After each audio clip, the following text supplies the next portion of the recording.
I'll say my first goal really is to continue to keep COVID under control. And really to maintain the great efforts that have been put in place. I can't take credit for them. I'm just joining. We have some of the highest vaccination rates in the country and some of the lowest death rates compared to our surrounding jurisdictions. And so that I think is something that we want to make sure that we are maintaining, and that is high on my priority list. And yet, while we see that vaccination rates overall are high, we are still seeing quite a bit of disparity within that, especially amongst our minority communities. And so really want to focus in on increasing that.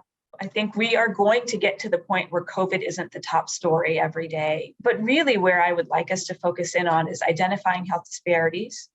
We have some good data that's starting to show where those health disparities are. Working on chronic disease and prevention.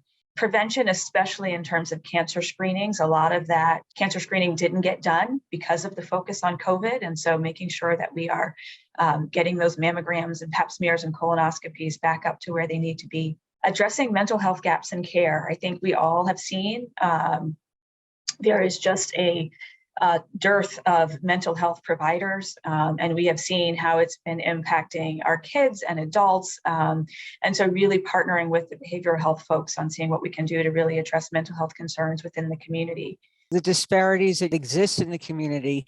So how do you close that gap? Part of it is looking at really working with our community partners. There are strong partnerships there that we already are starting to build upon. And so it's approaching communities from a standpoint of cultural humility, learning from them and building with them, not coming in with, we're from the government and we know what's best, but really working with that community to say, what are the things that you need? How can we partner together to address these concerns?